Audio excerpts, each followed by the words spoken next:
Trigger warning, you might want to scroll. Even if you think you love scary stories, I'm telling you, this one has to do with possession.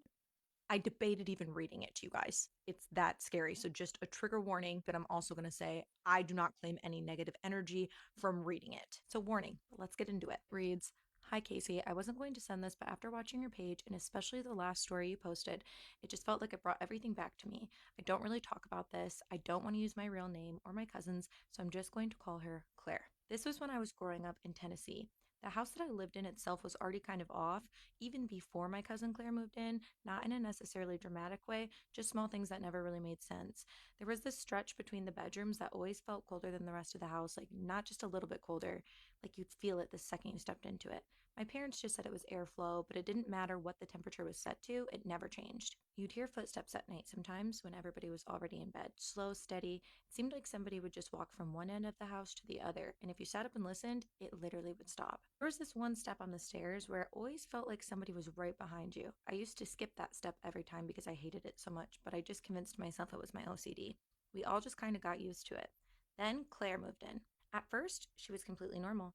We got close really fast. She had grown up farther away and we didn't get much time together when we were younger. But now she'd stay in my room, we'd watch stuff, talk late. There was nothing weird about her at all. But after a few weeks, things started changing. She stopped sleeping normally. She'd be up all night walking around, and during the day, she barely talked. My mom thought she was just stressed or adjusting because this was a very new situation, but the house felt different too.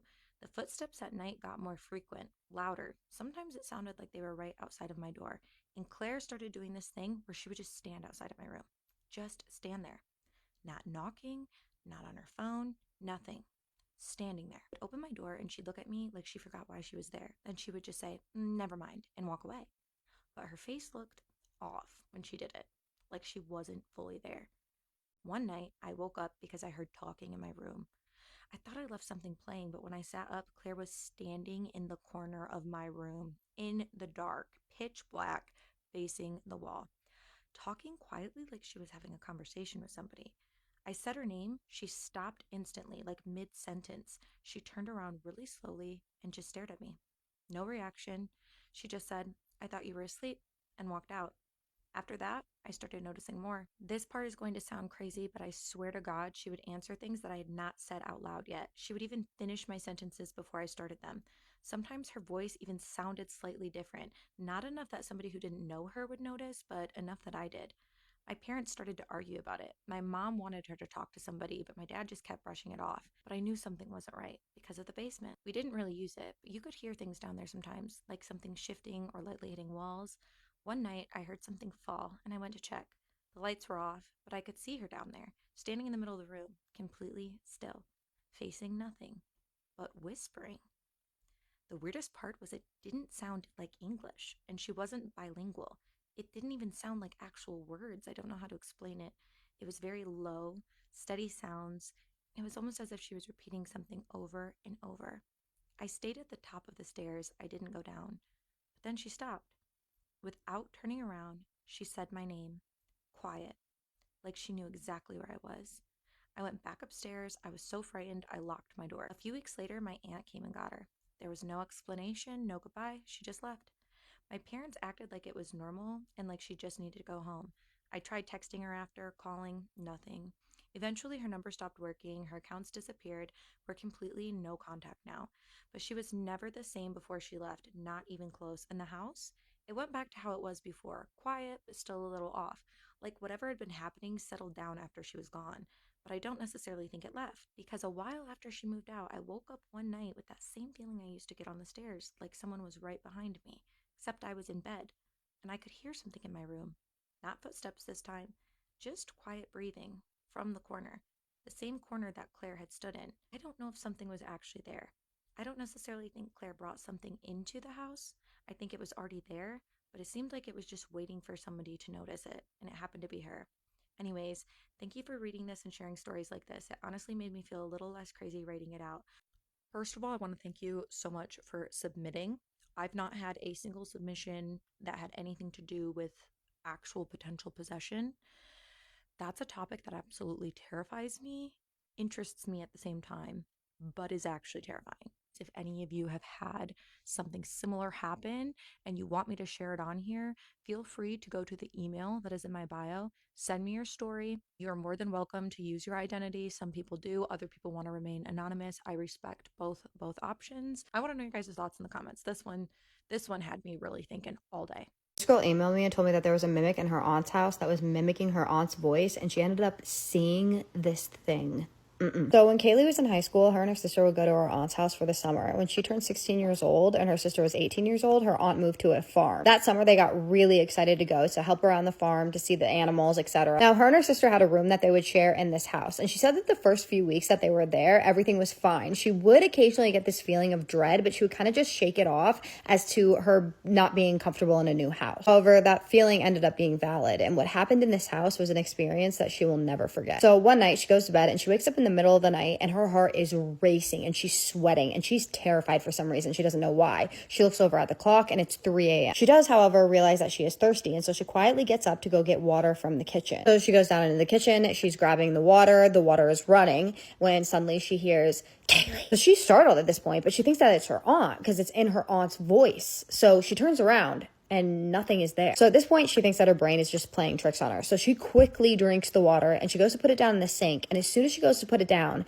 she hears this very slow walking coming down the hallway. Just like boom, boom, boom. This feeling of dread that she had earlier is now 10 times worse. So she closes her eyes and she's just telling herself, as she's hearing this walking slowly come closer to her, nothing is there, nothing is there, nothing is there. And then she quickly opens up her eyes and she runs down the hallway and she jumps in her bed and gets underneath the covers. As she's underneath the covers, she starts hearing that slow walking again, and it's right outside of her bedroom door, and it's just walking up and down the hallway, and it's saying, Kaylee, Kaylee, in her aunt's voice. She said that this went on all night long. She does fall asleep though, and she wakes up at around 8 o'clock in the morning. Her sister is still asleep, but she can hear her aunt in the kitchen. So she goes into the kitchen to say good morning to her aunt, and her aunt says her normal good morning, and then her sister gets up and her sister walks into the kitchen. And then her aunt looks at both of them and she goes, what were you two doing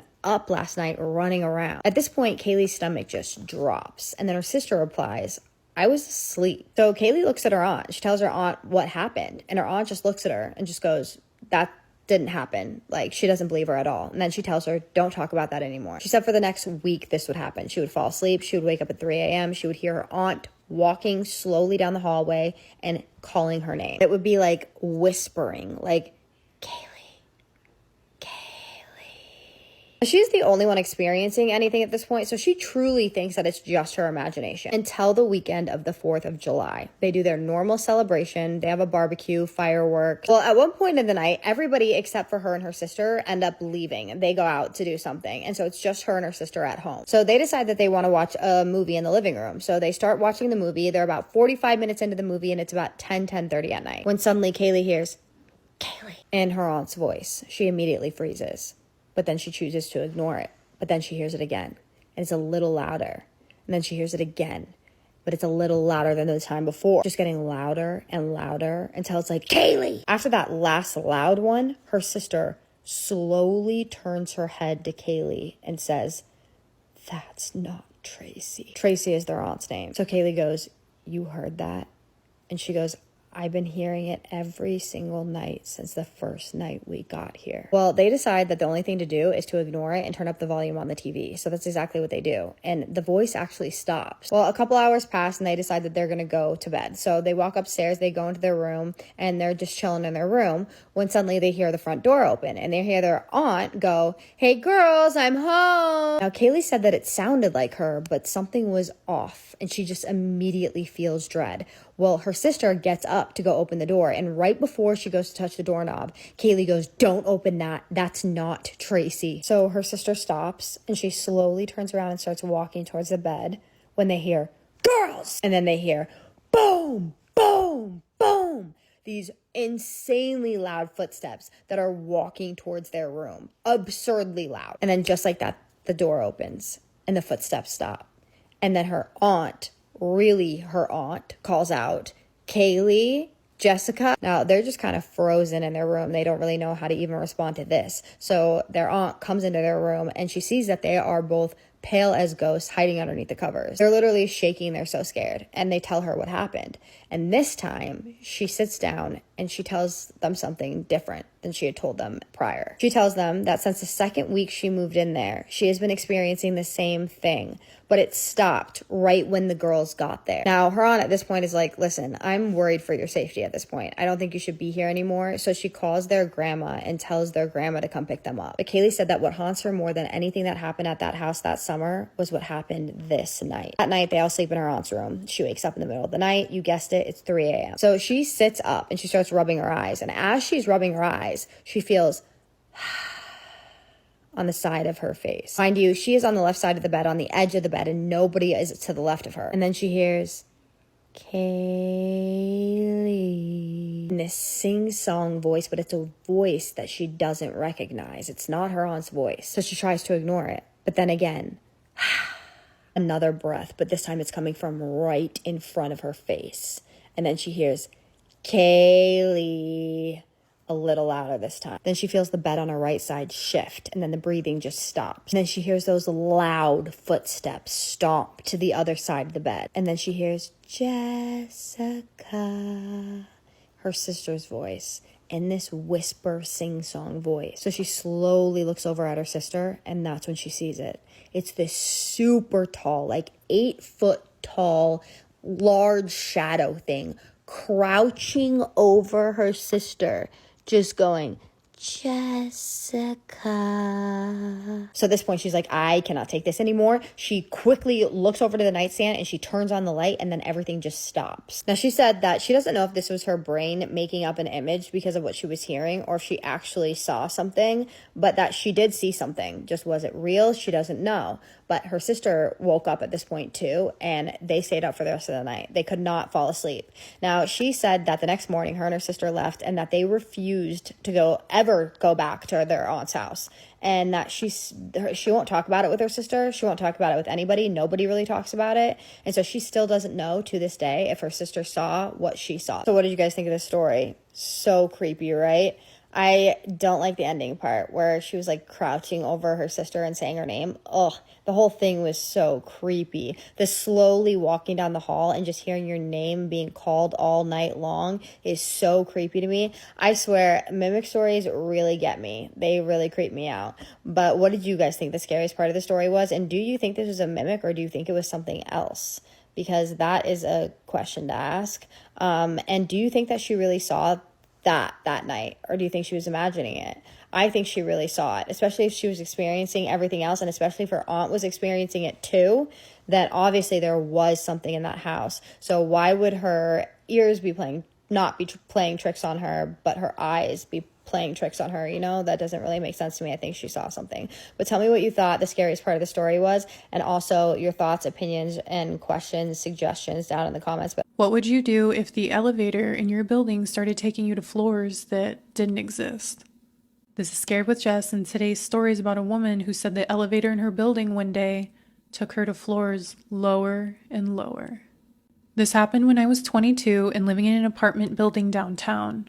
It wasn't fancy, but it was tall enough that everyone used the elevator all the time.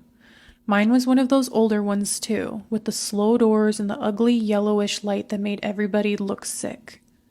I had gotten home late one night after work, and I remember it was just after midnight and I was exhausted. The lobby was empty, which wasn't that unusual, and I got into the elevator by myself and hit the button for my floor. At first, everything was normal. The doors shut, it started going up, and I was leaning against the wall, half looking at my phone, half zoning out, but not really paying attention. Then the elevator stopped. I looked up because it stopped too soon. It definitely wasn't my floor yet. The doors open, and outside was complete darkness. Not dim hallway darkness, not a light bulb out darkness. I mean pitch black, like the elevator had opened into a space with no hallway lights, no exit signs, nothing. I couldn't even make out walls. It was just black. I stood there for a second, waiting to hear something. Nothing. No voices, no hum from lights, no movement. Then the doors shut again. I remember thinking maybe there had been a power issue on that floor, or maybe the doors had malfunctioned and opened between levels somehow, even though I don't even know if that makes sense. I was creeped out, but I was still trying to be logical about it. Then it started going up again. It moved maybe one floor, maybe less, and then jerked hard enough that I grabbed the rail. And instead of going higher, I felt it start dropping. Not a full free fall, just moving down. I hit the button for my floor again, and nothing. And then the lobby button. Nothing. It stopped, and the doors opened again. Pitch black. Same kind of darkness as before. This time, I didn't wait. I hit the door close button right away. The doors started to shut, and then right before they met in the middle, something thin and pale pushed between them. Fingers. Long fingers. Not grabbing hard, just sliding into the narrow gap at the last second. And the doors bounced back open because of the sensor. And outside was still just black. I couldn't see whoever the hand belonged to, only those fingers for that split second before they slipped back out of sight. I started screaming and hitting buttons at that point. Every button I could reach. The doors closed again, and this time, nothing stopped them. The elevator started moving. Down again. I was crying by then, fully panicking. I had backed myself into the farthest corner and was staring at the doors like that would somehow help. It stopped one more time, and the doors opened. Again, nothing but black. Except this time I could tell there was space out there, not because I could see the floor or walls clearly, but because something shifted in the distance. Something dark moving against the dark. And then I heard it. Bare feet running, fast, slapping against the floor somewhere out there and coming straight towards the door. I hit the close button so hard, then the doors started coming together, and the running got louder, faster, close enough that I could tell whatever it was had almost reached the elevator. The door shut, and a second later something hit them from the other side hard enough to make the whole elevator shake. Then it shot upward, fast. So fast I dropped to my knees. It didn't stop until it reached my actual floor. The doors opened like nothing had happened. Normal hallway and lights. My floor. I ran out and pounded on my neighbor's door because I was too scared to even go into my own apartment alone for a minute. And the next day, I told the building manager, and he acted like I was confused or maybe overtired. He said the elevator had never had any issues like that. A week later, there was an out-of-service sign on it for 2 days. Nobody ever told residents why. I started taking the stairs after that, even though I lived on the 10th floor. And one night, maybe a month later, I was coming in through the lobby when the elevator opened by itself. There was nobody inside, and just for a second, before the doors shut again, I heard barefoot running from somewhere deep in the shaft. Anyway, good luck sleeping tonight. Hello and welcome back to a series of spooky stories, The Haunted Tea Spill. This series is brought to you by all things spooky and godly amounts of paranormal activity. You already know what it is. Have been wearing it every single day. Love it. It's down here if you want. Go follow my backup account. It's tagged down here. Now onto the story. My name is Mallory and I live in eastern Kentucky, deep in the heart of the Appalachian Mountains. For context, my parents put our house on the same property as my maternal grandparent. Us on a hillside and my grandparents in the valley below. Walking distance between us. I have a son, my sister had a daughter, 4 years apart. Neither of our children ever had the opportunity to meet my grandparent. Just some backstory. My mother was standing at our kitchen window, which faces the road, when my son, whom is 3 or 4 at the time, proceeds to tell her that someone was at the kitchen window. What do you mean, son? Whatever do you mean? Without hesitation, my mom tells him nobody was there. He insists that there are 2 people, an older man and a woman, one with glasses and a woman in a dress. Describing my deceased grandparents to her, after several minutes of nobody is there shade, my papa and son's name, he grabs my mother's phone. As he tries to take a picture, he looks at the screen and back at the phone, shrugs his shoulders, and tells my mother that they're gone. Just shrugs. Kids, man. There is no porch in front of that window. No way that anybody could be standing there. Fast forward years, my sister and niece were trying out our new ATV. My niece stops my sister in front of my grandparents' house in the valley, asks my sister who the older lady in the purple dress was, standing in the back window of the house, describing my mama perfectly, who, again, she had never met. They were determined to see them kids. My sister immediately came back to our house, white as the ghost she had just seen. Both of our children have seen visions of our grandparents, and still to this day, we all get chills retelling these stories. That's definitely creepy as fuck, but also a little bit wholesome that it's the grandparent. They just wanted to see their grandbabies, you know? Rated on a scale of 1 to 10, 1 being the least scary, creepy, spooky, 10 being the most. If you have a story of your own that you want to submit, you can do so on the link tree in my profile. I'll see you all the next episode. Stay spooky, friends. Have any of you guys heard of the Alaskan Airlines Flight 261 that crashed in January of the year 2000? I was on Reddit and I came across the story. I'm going to go ahead and read it to you guys, and I want you guys to let me know what you think. The writer's name is Girl11, and it says, "This is a story that my mom has told me for years. Before I was born, my parents were stuck in the Puerto Vallarta airport trying to get back to Chicago, and their United Airlines flight kept getting delayed over and over. After hours of waiting, about 18 total, they were exhausted and sleeping on the floor. My mom had finally started begging my dad to just get on a different flight, and there was actually an Alaskan Airlines flight going to Seattle. She just wanted to get back to the US and figure it out from there." My light died. Let's continue. "My dad immediately refused and kept saying, 'I'm not getting on that plane,' which my mom always thought was weird because he was never really like that. She was sitting there crying, watching people board, wishing she was getting on that flight too. She said she noticed this little girl, probably around 4 years old, with blonde curly hair, wearing a white sundress, walking onto the plane, but she kind of looked and stared at her.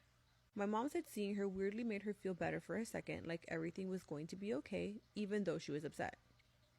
The plane left, and eventually my parents got on a different flight home. When they landed, they found out that the Alaskan Airlines Flight 261 had crashed, and everyone that was on board had unfortunately passed. My mom said she cried for days, especially thinking about that little girl that she saw. What's always stuck with me is that if they had gotten on that flight, I would have not existed, which is already crazy, but also I've tried looking through the victims list and photos, and I can't find anyone that matches the little girl my mom described. I had never heard about this tragedy that had happened. I looked it up, and it did happen in January of 2000, and there were 88 passengers on that flight, and they all passed. Isn't that scary? Like, you were literally about to get on that plane. Your husband says no, and he actually ends up saving your life. What do you guys think?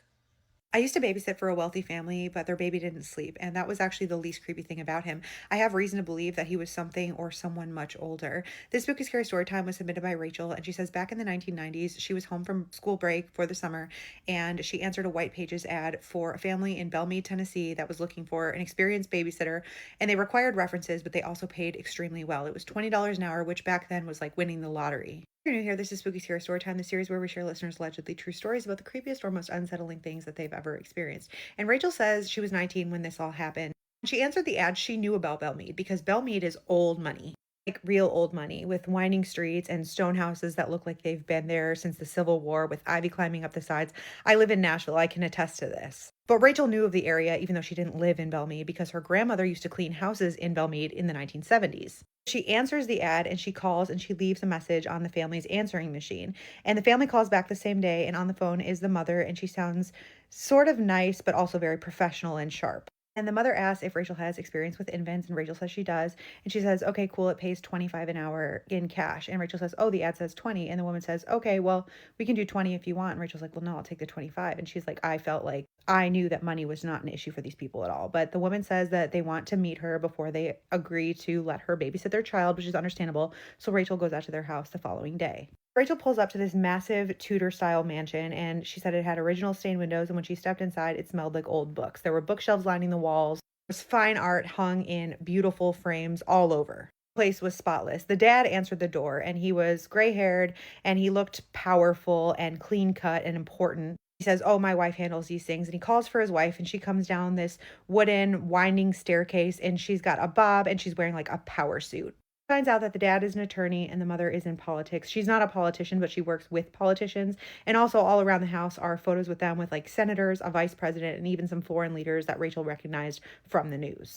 Said being in this house was unlike anywhere she's ever been before, and it was a lot. But they were nice enough, and they're telling her that they're looking for someone for Friday nights because they either want to have date night or they have other commitments. And can she be available? And they're always home by 10 p.m. Need her for like 3 or 4 hours every Friday. And she's like, perfect, I can make that work. And they're like, cool, let's meet the infant. Which, mind you, they called him the infant. They did not call him by name. She thinks that's a little odd, but she follows him upstairs and they walk inside the nursery and he's in this antique looking crib. An 8-month-old baby boy, he's wide awake, he's sitting up in the crib and he's got these huge dark eyes that are just staring at her when they enter the room. She walks over, she says some baby talk like, hi, what a little cutie, or something like that. The baby did not smile, he didn't fuss, he just stared at her. And the mother kind of laughs and she's like, oh, he's a little bit socially awkward, or something like that. She kind of explains his behavior away. And Rachel's like, okay, well, what about bedtime? Like, do you guys have him on a sleep schedule or what's going on? And the mom says, no, he doesn't really sleep. She says, don't worry too much about bedtime. We're not really concerned about that. We'll handle it when we get home. We're always home by 10. So she goes, oh, okay, that's fine. And she goes, what's his name? And both the parents start to say a different name at the same time, and they kind of give each other a look. Mom says, oh, his name is very formal. We just call him Thomas, which is not the real name of this child, but I'm just inserting a name for storytelling's sake. But it's something generic like that. So the dad says, does everything sound good? Can you be available this Friday? And Rachel says, sure. And he's like, perfect. We'll see you then. So Rachel pulls up at 5:45 on Friday to start her shift at 6. She walks in. The father hands her an envelope full of $200 cash for incidentals, he says, for her few hours pay and to order a pizza because he says they don't keep food in the house because they eat out a lot. She's like, perfect. They're out the door. She goes up in the room. The baby's still sitting up in his crib, just staring at her. She says she took him out. She read him a book. She played with him. And the entire time, he didn't smile. He didn't fuss. He didn't make a sound. She noticed that he didn't really like to be held. It didn't seem like it anyway, because anytime she picked him up, he would sort of go stiff in her arms. And the only thing that he seemed to care about was a weird little carved pendant that he wore on a leather cord around his neck. At first glance, Rachel thought it was a teething toy. She had seen such a thing on other babies that she had babysat for, but never one that looked like this, because this was a strange little symbol carved into what seemed like stone with too many teeth and weird symbols carved into the sides. She didn't know what the symbols were, but she thought it reminded her of something from National Geographic. Like ancient hieroglyphs, but she was like, rich people buy weird things for their babies. I don't know what this is. Maybe it's an antique. This baby clung to this thing like it was his lifeline. Parents hadn't left any instruction as to how to feed him, so she goes to the kitchen and she's rummaging around, and she notices in the refrigerator there is literally just a bottle of red wine, which she thought was odd to be in the refrigerator, and some old takeout. But the dad did say that they ate out a lot, but she was looking for something to give to this baby, but she found a few jars of unopened baby food, and she tried to feed it to him, and the baby turned his head away like he didn't want anything to do with it. Eventually, when she realized that he wasn't responding to the food or any way that she was trying to play with him, she decided to sing him a lullaby because she was like, all babies sleep eventually. But he did not. He just stared at her. Eventually, the parents got home no later than 10 p.m. as they said. They told her to keep the rest of the money and, can you be here next Friday? And she said, sure, I'll see you then. And they said, perfect, same time. Following Friday, when she arrived, she asked them about his feeding schedule, and they said the same thing. Oh, he doesn't really eat much. And she's like, he doesn't eat much? And the mom says, no, he's breastfed. It's really the only thing he likes. She's like, oh, okay, that makes sense. And she's like, he's just a picky eater. That's also why he doesn't sleep. Rachel accepted this explanation because she was like, I've never raised a child myself. I don't know how this goes. But every time she watched a child from that point on, it was the same. He never ate. He never slept. He just stared at her. Over the next few weeks, she noticed a few things that seemed even more strange about this baby besides his eating and sleeping habits, which were, once he dropped his little pendant teething toy, and she picked it up and she was looking at it, inspecting it a little bit closer, and he seemed to growl at her. She said it was something guttural. It didn't seem like a noise that I've ever heard a baby make, but it really seemed to bother him that she was holding on to this toy. Another time, she had put him down in his crib, hoping that by some miracle he would fall asleep, and she closed the nursery door behind her and was walking down the hall when she heard a whispering coming from his room. She paused to listen, and it sounded like two people were talking in the room. She peeped her head back in, and he was still just sitting up in the crib staring at her. That freaked her out, but she thought she just imagined it. Another night, about 2 weeks before she quit, a man showed up at the door, and she answered the door. There was a guy standing in what looked to be an old suit. He said he was tall, he was pale, with intense green eyes, and he asked about the boy. She says, I'm sorry, I don't really feel comfortable letting a stranger in the house. The parents are gone. And he says, okay, well, tell the parents that their debt is still unpaid. And she says, okay, well, who should I tell them stop by? And he said, I'm just an old family friend. I'm just here to check on the air. They'll know who you're talking about. Before he turns to leave and get in an old town car, he says, tell them that the arrangement can't last forever. When the parents get home that night, Rachel relays the message, and the parents look at each other and they seem concerned, and they say, okay, thank you for letting us know. The night that made Rachel finally quit was a Friday night about 2 weeks later when she was working, and the parents actually called the house phone, which was a landline, and they told her, hey, our charity event is running a little bit late. Are you okay with staying until 1 a.m.? Father's like, there's an extra $100 in it for you. And Rachel's like, yeah, of course. It's like 12:50 a.m. She's waiting for the parents to get home. She's sitting on the couch downstairs and the landline starts ringing and she goes to answer it, but it stops ringing. But then she hears a separate line start ringing and it sounded like it was coming from upstairs. And she was like, does this house have two phone lines? So she starts walking up the stairs and she realizes that the ringing is coming from the baby's room. She had noticed that there was an old rotary phone in the baby's room, but had never paid it attention. She thought it was more for decoration. She had left the baby alone, thinking maybe he would go to sleep since it was so late in the night. But she creeps down the hall, she props open the door, and she looks at the crib, and the baby's not in the crib. But instead, he's standing in the corner, standing up, which she had never seen him do, talking on the phone, and he's whispering in a language that was not English. She said, I don't know if it was Latin, but it sounded like something super old. As I'm standing there staring at this baby talking on the phone, he turns his head around 180 degrees and looks at me. What was even creepier is that he smiled for the first time since she started babysitting him. He said, I could not believe what I was seeing, so I just slowly backed up. I closed the door behind me and I walked back downstairs to sit on the couch because the parents were supposed to be home within the next 15 minutes and they'd never been late before. Said she was sitting back on the couch in the living room trying to make sense of what she just saw when she heard the nursery door creak open. She looks upstairs and on the landing can see the child now walking down the hallway headed for the stairs. And then he proceeds to walk down the stairs as if he were an adult. And his eyes are locked on her this whole time and he's smiling at her as he does it. And he gets to the bottom and she says, what do you want? And he says, everything. He said the pendant around his neck seemed to be glowing as he said it. And said she jumped up. She didn't know what to do. She was about to make a run for it because now she's afraid of this child when the door swings open and the parents walk in and the baby drops to his knees. Went back to his normal dead stare. The mom rushes over to him. She picks him up. She's like, oh, you guys are practicing crawling. She was almost yelling at this point. She's like, he was just walking. He just walked down the stairs. And the dad looks at his watch and says, no, he doesn't walk at this hour, which is also a very strange thing to say. Dad says, sorry, we're late. Here's that extra 100 for you.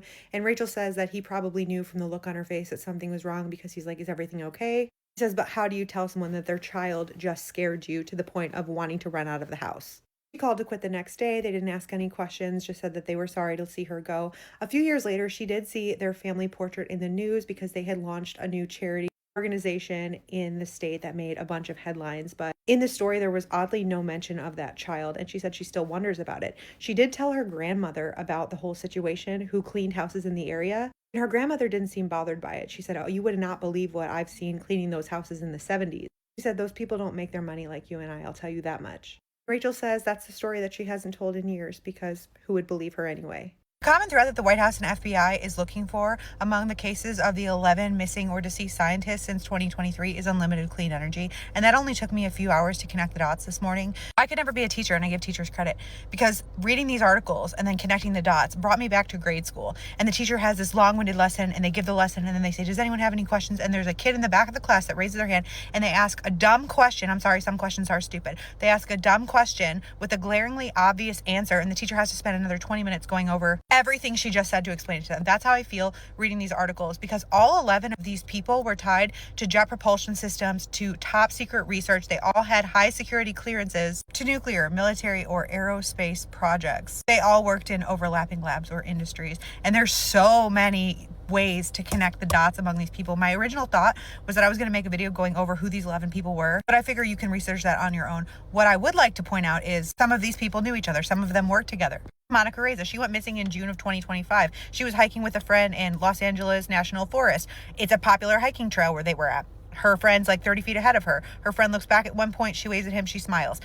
A couple minutes later, he looks back. She's gone. They have search and rescue. They have cops. They have everybody out there. Still have not found her. Developed and patented a specialized metal that's used on U.S. rockets. She also worked with a guy who was former Air Force Major General named William McCaslin, and he's relevant because he also went missing 6-7 months later in February of 2026, except he went missing from Albuquerque, New Mexico, and he was the former head of the Air Force Research Laboratory. And what's weird about him going missing is that he went missing with his hiking boots, his wallet, and his firearm, but mysteriously his glasses and his phone and his wearables, so I assume like his Apple Watch, were all left at home. Did a lot of research about UAPs, which is unidentified aerial phenomena, what we used to call UFOs.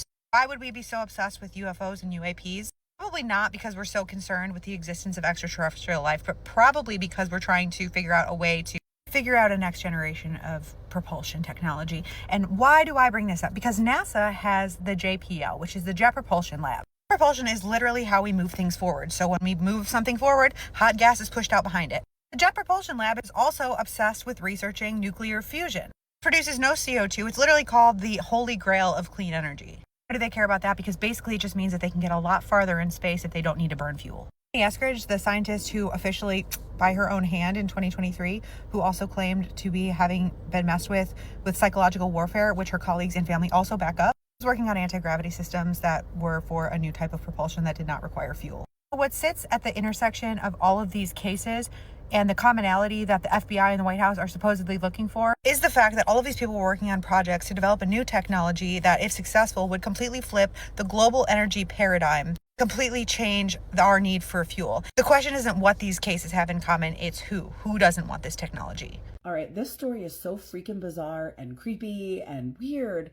I don't know, you gotta let me know what you think. So this woman writes that she had something happen to her that she absolutely cannot explain. She got up in the middle of the night to use the bathroom, and she came back to the bedroom where her husband was sleeping. She explains that the bedroom had sheer curtains and a street light just outside, so there was always some light in the bedroom, even really late at night. But this night though, she said she walked in to complete darkness, despite the fact that when she left, there was a seemingly normal amount of street light coming through. She says she only took about 3 steps into this bedroom when she felt her body slam into like what felt like a half wall. Her upper abdomen hit the top of the wall hard. Reacting, she puts her arms out in front of herself and she's feeling around, but she feels only air. At first, she was very confused, and then fear began to set in. She was in utter darkness and quickly realized that there was no sound at all. She said she could not have imagined what she just walked into,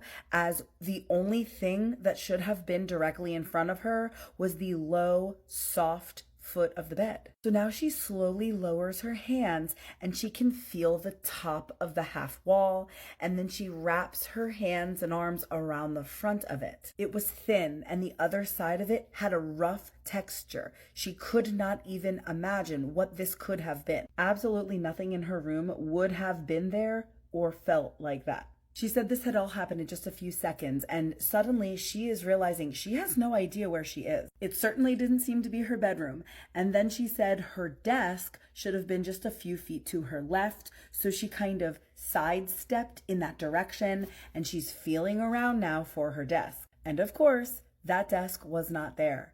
And now she is getting too terrified to even move. She's worried now that if she took a few more steps, she could essentially fall through. Like, is there even going to be a floor there? So finally, she forces herself to turn around again in the direction of the door that she just came through. And when she did, she could only see a few faint lines where the door frame would have been, almost like lines of light coming through the cracks. And not the whole outline, she says, just little bits. She said the light switch was next to the door, so she made herself step in that direction and feel for the switch. She feels it, she flips it on, and all of a sudden, the room is completely normal. And she can now hear her husband laying in bed, snoring loudly. And she just stands there freaking shaking. So like a minute later, her husband wakes up due to the light and he's like, what's going on? So she explained what happened and how she felt like she walked into some kind of wall, and she's gesturing down at her abdomen, and her husband sees and says, there's a spot there. So she rushes over to the mirror and she sees indeed there is a deep red mark right there where she had hit whatever that was. And then get this, by the next day, it was a dark bruise. So I already know what some of you are going to say, that she was dreaming this, but then explain the physical injuries. She said it's difficult to explain the depth of terror that she felt in that moment, when she had no idea where she was and was so afraid to move, having no idea what would happen. She says this happened 10 years ago, and she is so terrified by it, she still sleeps with the light on, as one would. All right, y'all, what in the heck do we categorize this as? Is this a glitch in the matrix, a slip into another dimension or reality? I don't know. My brain is just going into 18 different directions. Let me know your thoughts in the comments. And if you're new here, don't forget to follow for more creepy story time. Want to get creeped out? Have you heard of the bandaged man in Oregon? In Portland, Oregon, in the Cannon Beach area, there is allegedly a mummy-like figure that roams. He's covered in bloody bandages, barf, and smells of decay, barf again. He allegedly haunts Highway 101. He attacks slow-moving or parked cars, especially ones that have teenagers in them who are like, you know, making out at night, went to a little hideaway spot, no one's around, they're making out, the bandaged man, he's coming for you. Here's the creepiest part. He walks very strangely, as if his arms and legs aren't attached to his body. This legend began in the 1950s. The myth stating that this is the ghost of a logger who passed away in a sawmill accident, or an injured fireman, or an injured electrician. There's a lot of variants on this legend. Apparently, he will jump in open-top vehicles or in trucks, but disappear by the time the vehicle reaches town. Most don't actually notice him until his rotten stench alerts them of his presence. Ugh. He feeds on pets, small animals, and occasionally humans. Have any of you heard of this before? And has anyone ever seen him? Anyways, that's it for this one. See you next time. Tonight's story has been sent in by someone that I actually know. Like, I grew up with them. So it has a whole nother level of just fear factor to it. Let's not waste any more time and get into the story. So they share an experience that happened to them when they lived at a house in Panmure, and it actually happened to like their daughter at the time. So she was about 2 or 3, and in this particular house that they stayed in, there were like wooden floors. So if someone was walking on these wooden floors, you would be able to hear it. So the daughter's room was a bit down the hallway from where their room was, and they made a note to say that they always left the hallway light on if for any reason that the daughter needed to wake up in the middle of the night, that she could easily find her way to her parents' bedroom. Now, the mother, like me, was a very light sleeper, so in the middle of the night she would always be woken up by the sound of her daughter's footsteps walking towards their room. So she would, you know, wait for her to come into the room and then like help her into their bed. However, one night in particular, she heard her daughter's footsteps coming down the hallway, walking towards the room, and as the mum got up to like welcome her to bed, remember guys, it is dark, it's in the middle of the night, so things aren't always as like visibly clear as what they might be during the day. So she's waiting for her daughter to come to her side of the bed, but then she hears the footsteps go over around to her dad's side of the bed. And this is where things get really, really strange. As the footsteps approach the dad's side, they stop. And he like wakes up because they both hear the baby whisper, "Dad." So he goes to pick his daughter up, but there's no one there. The daughter is not there. She's not there at all. The mum looked back at her side of the bed. The daughter is not there. So they both shot up, looked at each other to confirm it was what they had just heard. They like run down to the daughter's room, and what do they find? They find the daughter there fast asleep. They quickly scoop her up and take her back to their room because it was just too creepy to sleep alone that night. Now, I have so many thoughts as to what it could be. I want to know what you think it could have been. I mean, who is walking around in the house? What kind of spirit is imitating a baby? But we know that they do that. So if you have any similar experiences, please hit me up or drop it in the comments. But that is your story for tonight. Is there some sort of creature wandering the woods of New York? Now, there was this man named Louise. Louise's father had befriended this Native American man who lived on the Tonawanda Reservation. And he said one weekend, this friend of his father's had invited them out to the reservation to this big party that they were having. So they went there. They end up having a really good time.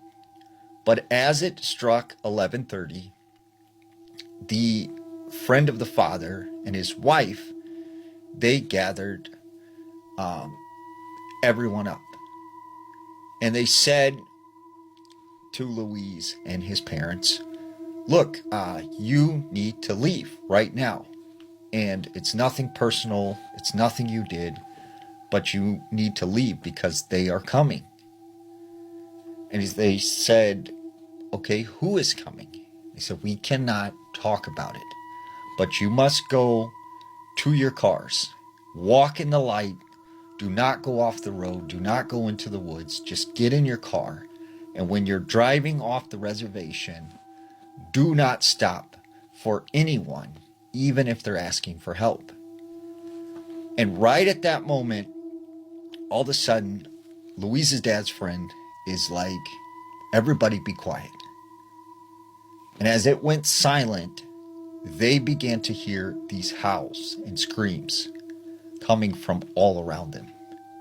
And so Louise's dad's friend was like, okay, everybody needs to get in the house now. So they all run inside, they lock the door, and they start hearing this howling and the screaming coming all from around the house. And there's stuff running by the windows, and they can hear these loud thumps. And this went on for about an hour of time. After about an hour, they hear a knock at the door. Boom, boom, boom. And they hear this young child's voice say, please, let me in. I'm scared. Please, just let me in. And Louise's father is kind of like, what, aren't you going to let this poor child in?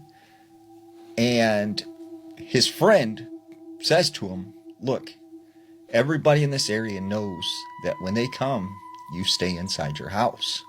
So whatever is out there is not human. And all night long, they were tormented by whatever this was outside the home. And when morning came, Louise's dad's friend looks at him and says, I'm sorry about that, but please do not ever talk about this again. Living next to the woods can be creepy. It's not for everyone because you will see things, you will hear things. It can get very weird. And there is a particular set of rules that if you find yourself living next to the woods or the forest, that you should follow. Now, the first rule is at nighttime, always lock your doors, always close your curtains. Also, at nighttime, never look out the window facing the woods. If you hear a knock at your door at nighttime, do not answer it, especially if it is your back door. You will see lights coming from the woods. Do not follow them. Do not try and communicate with them. Just ignore them. And the most important thing you must remember is that anything you see outside, most likely it's not real. You are not seeing it, or you are not hearing it. Now, this story comes out of Tennessee. There's this man named Christian. Christian said that at one point in time, he grew up in this farmhouse that was out in the boonies. And he said they lived deep, deep in the woods, and it was a dirt road that took several miles to get to their house. And they literally had no neighbors around.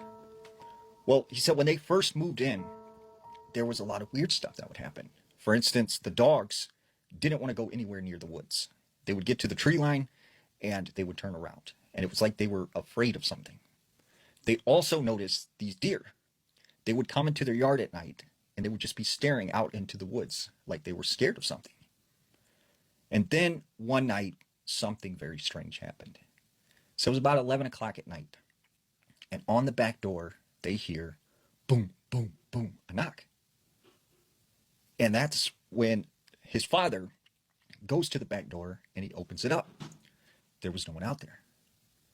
He said as he looked out into the woods, he started to hear screams. And it sounded like someone was in trouble. So he said he got up and him and his father went outside and they started looking around. They couldn't see anybody. So eventually they called the police. And the police came out and they searched the area. They couldn't find anyone. Well, on a regular basis, they started hearing screams outside their house coming from the woods. And every night, something would be knocking on their back door. A few times, they found the back door wide open. The other weird thing that started happening is Christian's brother started having these weird nightmares. And not only was he having nightmares, he started to sleepwalk. And he would get up from his bed, he'd walk down the hallway into the kitchen and out the back door. And right before he would get into the woods, his dad or his mom would stop him and wake him up. And, this happened several times. Well, eventually his father put up like a camera outside because he was trying to figure out who's knocking on the back door. And one day he looks at the video and he sees his son going out the back door. And he notices he just starts looking around like he's looking for something out in the woods, like something was calling him. And finally, his father comes running out and stops him. So the father started to get really creeped out. He told Christian and his brothers and sisters, do not go out in the woods. And he said that's when one night there was a very loud banging sound coming from the back door. And it was almost like someone was trying to get in this door. So he said his father grabs a baseball bat. He goes to the back door and he opens it. And he looks around, and out of the corner of his eyes, he sees something moving in the woods. So he said his father started to make his way towards the wood line. And that's when he sees something run back further into the woods. So his father starts to go into the woods down this trail. And he said he could see this thing from a distance. And he noticed when he would kind of move, it would move. Or when he would turn to the right, it would turn to the right. Or when he would turn to the left, it would turn to the left. And he said whatever he would do, whatever movement he would do, this thing would follow. And he said that's when he realized whatever this was, it was almost like looking at a mirror. This thing was copying him. It was following his every movement. So his father turns around, takes off running through the woods, gets back in the house, and tells everyone, get in the vehicle, we are leaving. And they moved that night and left everything behind in the house. And he said still to this day, he has nightmares whenever he's near the woods because he still thinks about his time living in that place. When we think of vampires, we think of New Orleans. But the Appalachian vampire is the original American vampire. Now, what people don't understand is in the 1900s, there were Romanian immigrants who came to the Appalachian Mountains because it reminded them very much of the Carpathian Mountains. And they brought with them this lore of vampirism. Now, this story comes out of Winston-Salem, North Carolina. There was a girl named Kira. Now, Kira said that she happened to be downtown one night with her friends, and they were at this nightclub. She said, she was dancing, having a good time, when out of the corner of her eye, she spots this man standing by the bar. And she said he had this beautiful curly brown hair, and he had bright blue eyes. And she said, he was just like almost perfect looking. Well, she said, when she was dancing with her friends and she was talking with them, all she could do was focus on this guy. Eventually, she said something was compelling her to go over and talk to him. So she walks over to this guy and she goes, hi, I'm Kira. How are you? Where are you from? He doesn't say anything. She keeps trying to talk to him, but he's not speaking. So she goes, you don't really talk that much. And this guy then proceeds to grab her hands. And she said when she felt his hands, they were ice cold. And as she looked upon his eyes, she said there was this blank stare. And she said it looked like he was empty inside. And right at that moment, she has this vision of a woman screaming, and this guy is chasing her. Well, all of a sudden, she kind of snaps out of it, and she backs up a little bit and is kind of freaked out now. This guy looks at her and says, what do you think of me? And she says, well, to be honest with you, I think you're a little creepy now. And he goes, I'm sorry. I'm still trying to learn to be human. And she said the next thing she knew, she felt something telling her to go outside. So she started to walk out the front door. She goes down the road and she goes into this back alley. This guy follows her out. She said this guy came up right next to her. And next thing she knows, she's kissing this guy. And she said it was getting very passionate when all of a sudden he starts getting very aggressive. And she said he was grabbing her arm so hard he could feel the nails going into her skin. And she said, at this point she became terrified and started freaking out when she hears her friends say, Kara, are you all right? Is everything okay? What's going on? She turns, she takes off running to her friends. She's all frantic. And she says, this man I met at the bar, he was trying to attack me out in the alley. Her friends just kind of look at her like she's crazy. And she's like, what are you, you don't believe me? There seriously was this guy. And they're like, Kira, you were over by the bar alone. And you were talking to someone who there was no one there. And you walked out of the door alone. And you walked into the alley alone. There was no one with you. And she's like, no, what are you talking about? He was there. He's real. And her friends are like, look, you've had too much to drink. We're going to take you back home so you can get some sleep. So she said she went home And she started to think, maybe it was me drinking too much. Like maybe I just imagined this. Until she goes into the bathroom and she sees these scratch marks on her arm. When I was 9, I went to a sleepover at my friend's house, and something in that house did not want me there. There was quite a few of us. We were baking cookies, playing games, being loud, the things that you do when you're little and at a sleepover. At one point, my friend casually tells us all that her house is haunted, and we just kind of laughed it off, thinking that she was joking or just trying to make things spooky. The night goes on, and we gradually end up in her bedroom, and we're laughing, giggling, whatever, until we all wind up falling asleep. Sometime in the middle of the night, I remember checking the clock later on, and I'm pretty sure I woke up around 2:30 a.m. And it sounded like somebody was in the house, and I really listened, and I realized that it sounded like very heavy footsteps. They started to come up the steps, and they were really heavy, like wearing boots, and almost the boots that have like a steel toe or just some kind of metal on them, and the footsteps were dragging slightly. It was very slow and very loud, like too loud for anybody to ignore, and I looked around to see if anybody else was awake, but it was just me at that time. Eventually the footsteps hit the top of the staircase, and then I hear a couple more steps, and it reaches to outside of the bedroom door, and it just stops. And it stayed there for, I want to say, 5 minutes. They just stood there, whatever it was. The footsteps started again, back and forth in the hallway, pacing. And then they came to the bedroom door again, and all of a sudden, the loudest bang happened. It was very loud, like somebody was trying to get into the door. My friend actually woke up, and she just kind of stared at me, terrified. And you could tell both of us were just kind of frozen, and I just pointed to the door. She whispers to me, "What is that?" And I say, "I don't know." And then we hear the footsteps go back down to the hallway, down the stairs, and it goes quiet, and we didn't hear anything for the rest of that night. We fell back asleep. We woke up the next morning, and while we were eating breakfast, I asked my friend if anybody was in the house, like brothers or somebody messing with us, and she said, "No, it's just my dad here, and he's too sick to get out of bed." We told her what happened in the middle of the night, and she said, "I told you, I've heard similar things happen." After breakfast, we all went outside to go play, kind of brushing it off. We decided to play Ghost in the Graveyard in the backyard, and I go to hide behind this bush. And that's when I saw her. Laying down was a little girl about the same age. She had blonde hair. She was wearing a really, really pretty white dress, and she was barefoot. I kind of stared at her for a sec, and then I waved, and then she waved back at me, and she said, "Don't go back into that house." And I was confused, and I just pointed back at my friend's house. I asked her why, and she didn't answer, and so I asked her again, and she just said the same thing. She said, "Don't go back into that house." After that, she stood up and she ran off, and my friend came over, and she said, "Boo," and I said, "Oh, did that little girl give away my hiding spot?" And she said, "What little girl? I didn't see another little girl." She said that I was sitting there alone the whole time. I found out a couple things a couple days later that made it even worse. We found out that there had been an unaliving that happened in that house, and somebody in my friend's family was involved.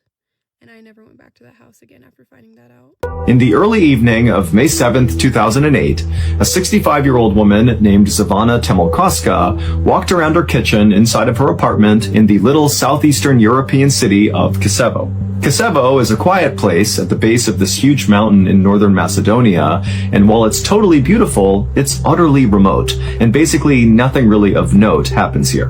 Zivana cleaned houses for a living, but on this particular day, she was on a day off, and so she was just kind of hanging out at her apartment, waiting for her adult son, named Zoran, to come home. It was a beautiful, warm evening that night, and so Zivana had the windows in the kitchen open as she walked around making herself something to eat, and at some point as she was doing this, she heard her phone ring. And so she grabbed it and answered, and she heard the sound of her friend on the other line.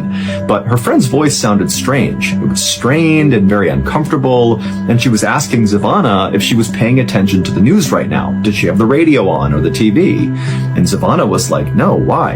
And the friend would tell her that all over the news right now, there was this huge, terrible traffic accident that had happened in their town, and unfortunately, Zivana's son, Zoran, who she was waiting for to come home, was apparently definitely involved in this accident. Zavana let out a strangled cry when she heard this, and then just dropped what she was using to make food and turned and ran out the door. And when she did, her neighbor who was outside saw her emerge and yelled out to her, hey, is everything okay? And Zavana, as she literally just continued running towards the road, she basically blurted out to the neighbor that her son was hurt and she was going to the hospital.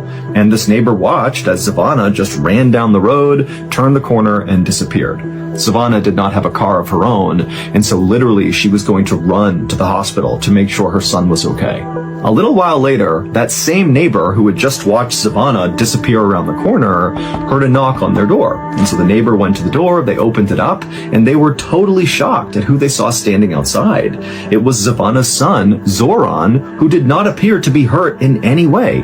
But before the neighbor could ask any questions about this, Zoran, who looked visibly confused, said to the neighbor, hey, have you seen my mom? We were supposed to meet and have dinner together, and it's just totally unlike her to disappear without telling me where she was going. The neighbor just stared at Zoran for a second, having no idea what was going on here.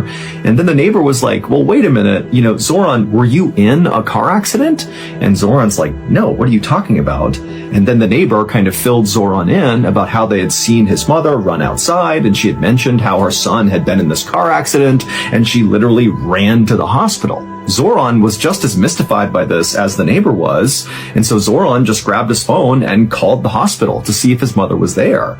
But when the hospital picked up, they would tell Zoran that his mother was not there, she had not been there all day, and two, even though they had heard reports about this car accident in town, there had not been any car accident victims brought to the hospital at all that day. And so by the end of that night, when Zoran really had no idea what had happened to his mom, where she was, or, what was going on with this car accident thing, he just did the only thing he could think to do, which was go to the police and report his mother missing. 9 days later, on May 16th, when still Zavana was missing and the police had no idea what happened to her, there were no new leads, nothing. On this day, a 56-year-old reporter named Vlado Teneski, who actually happened to live not that far away from where Zavana lived, he got a call from one of his police sources, and the source would tell him that Zavana had actually just been found, even though this was not public information, and unfortunately, Zavana was dead. Her body, which had been beaten and strangled and stabbed, had been found wrapped up in plastic and dumped in this illegal dumping area not far from the town's football stadium.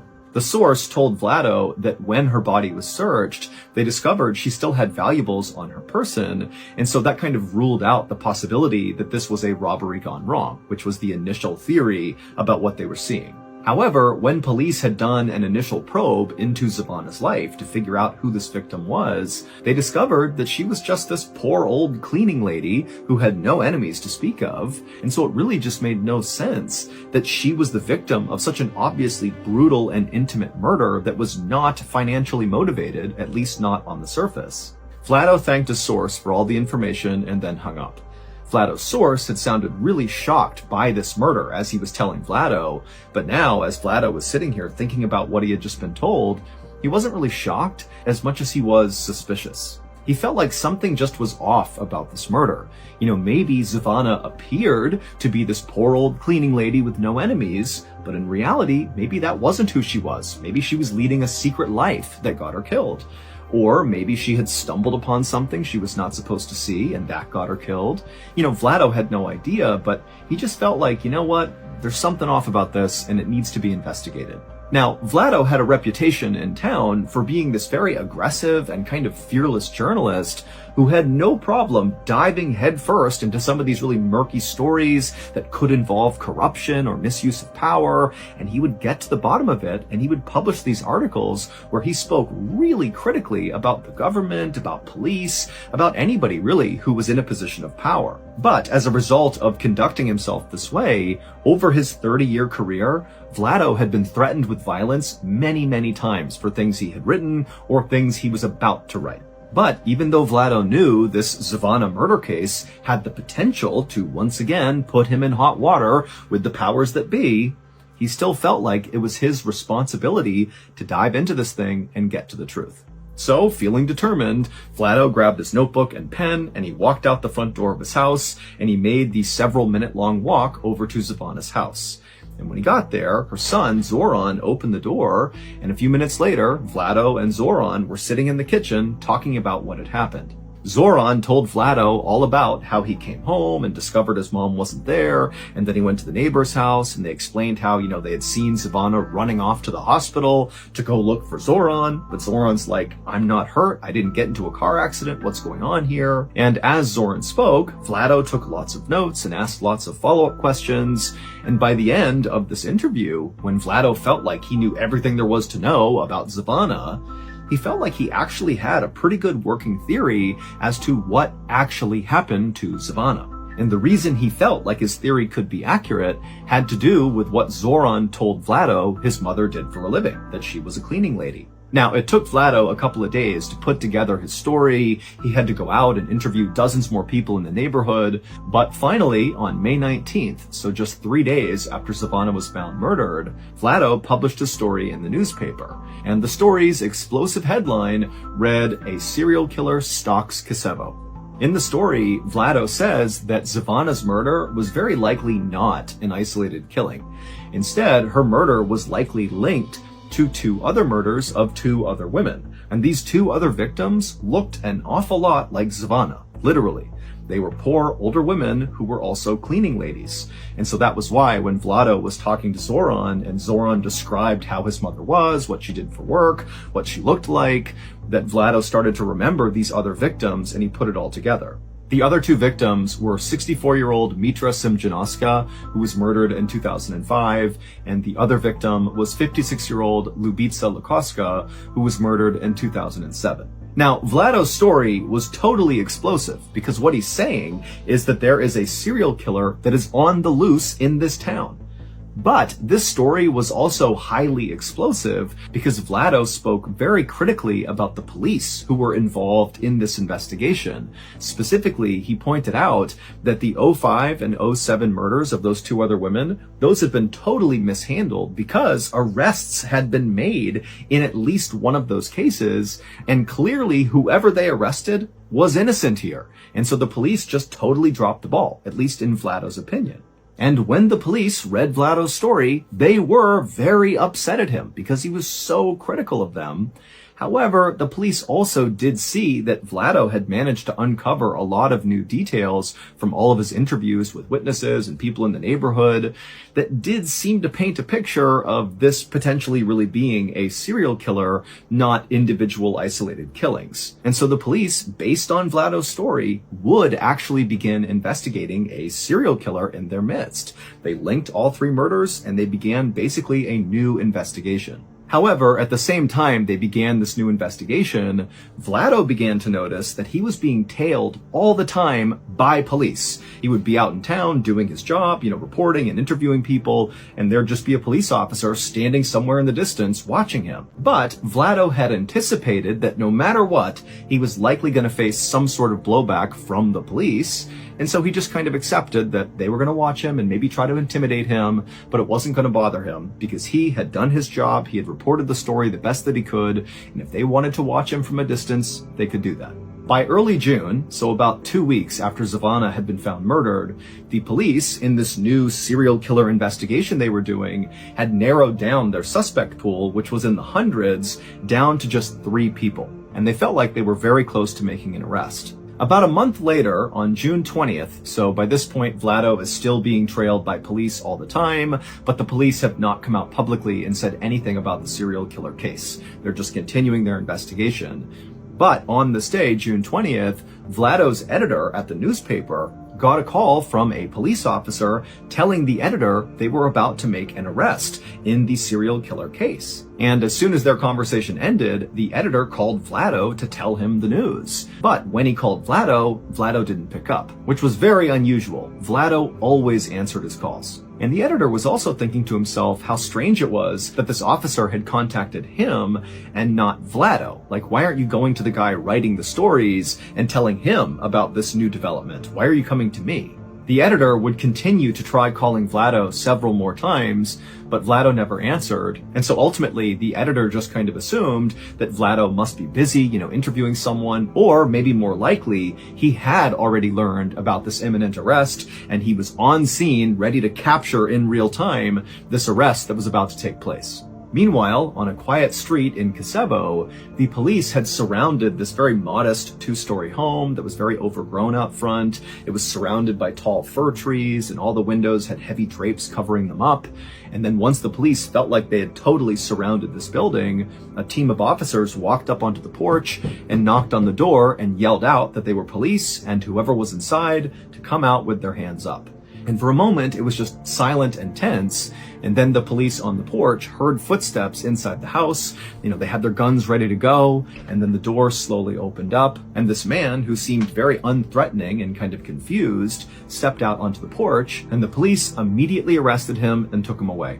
A few minutes later, back at the newspaper headquarters, Vlado's editor got another phone call. And when he answered, it was the same police officer who had called before to warn him about this upcoming arrest. Except this time, the officer was calling to say the arrest had been made, they had caught their serial killer, and then he told the editor the name of the person they arrested.